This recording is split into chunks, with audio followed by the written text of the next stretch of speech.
সকাল 9টা থেকে বেরিয়ে এখন বাজে প্রায় 7টা, পৌঁছলাম লজে। এরপর এখান থেকে যাওয়া হবে মেয়ের বাড়ি, এখানে আমরা স্টে করব, এরপর এখান থেকে যাওয়া হবে মেয়ের বাড়ি।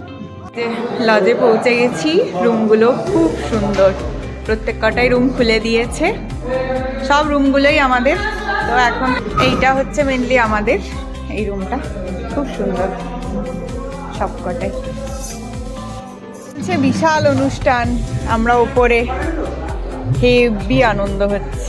এর মাঝে পড়েছি বিশাল এক ফ্যাসাদে। বর কোনোভাবেই মেকআপ করবে না, কিন্তু আমিও তো করিয়েই ছাড়বো। বরের বন্ধুরা সবাই মিলে জোর করিয়ে দাদাকে মেকআপ করিয়েই ছেড়েছি। মোটামুটি সকলকে রেডি করতে গিয়ে আমারই সেভাবে রেডি হওয়া হয়নি, এরকমই আমি সেজেছিলাম দাদার বিয়েতে, কারণ অনেকটা দূর থেকে জার্নি করে গেছিলাম, আমার সেরকম আর ভালো লাগছিল না। আর এই পুরো মেকআপ চুল কেউ যদি পার্লারের কাজে আমাকে লাগাতে চান, দেখতে পারেন ব্যাপারটা। মুখটা কেউ যদি পার্লারের কাজে আমাকে লাগাতে চান দেখতে পারেন। আমি আজকে পুরো মেকআপ অ্যান্ড চুলটা পুরোটাই করেছি। নিজেরটাতেও আমি এত এফর্ট দিইনি যতটা ওনারটাতে দিয়েছি। আমি নিজে কিছুই সাজিনি, আমার ইচ্ছে করছে না, এত দূর থেকে এসেছি। এই যে বাবা, ব্যাস। আর এই যে এখানে বড় রেডি ফুল দমে। মেয়ের বাড়িতে পৌঁছেই দেখি সামনে বিশাল বাড্ডা।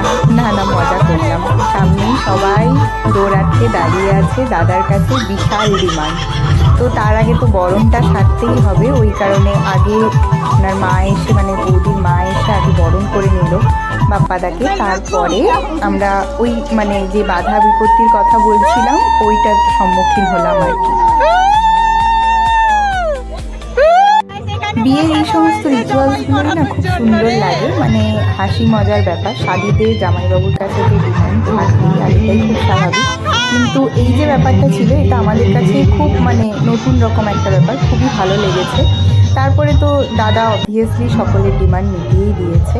আর দেখো কি সুন্দর করে জায়গাটাকে সাজানো হয়েছিল, খুব সুন্দর।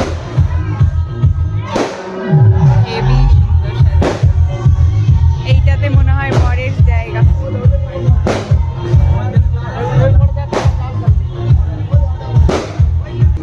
আমাদের এখান থেকে বাজি ফাটানোর একটা নিয়ম আছে, মানে ছেলে যখন ঢুকবে বাজি ফাটানো হবে। দাদারা এত বাজি নিয়ে গেছিল, ওরা যা বাজি ফাটিয়েছে। নদিয়াতে ওখানকার মানুষ মনে হয় বাজির সাথে এতটা অভ্যস্ত নয়, ওই কারণে ওনারা তো রীতিমতন চমকে গেছেন যে কী ব্যাপার হলো।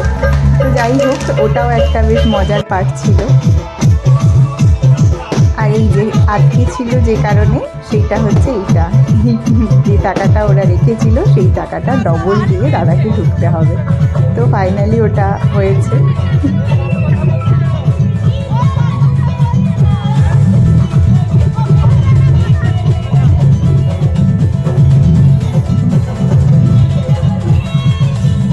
তারপরে আমাদের দ্বারা যখন হলো না, বরের দাদা মানে আমার বাবাইদা এলো এই ব্যাপারটাকে ডিল করার জন্য, কারণ এইসব বিষয়ে ও বেশ দারুণ ডিল করে। এতটা ডিস্টেন্সে দিয়েছিল, তো আমরা প্রচণ্ড এক্সাইটেড ছিলাম লাস্ট অনেক দিন ধরেই, যে একটা যাবো, আনন্দ হবে, ওখানকার একটা কালচার কেমনভাবে কী হবে সবটা নিয়ে। একমাত্র দেওয়ারের বিয়ে, যা দারুণ লাগছে। কিন্তু কে সাজিয়েছে বলো, সত্যিকারে বলো। ব্যাস, অনেকটা খাটাখাটনির পরে ফাইনালি বর তার আসনে এসে বসেছে। তো বাকি ভিডিওটা আমি আবার একটা ব্লগে শেয়ার করবো। ততক্ষণ অবধি এতটাই, সকলে খুব ভালো থেকো।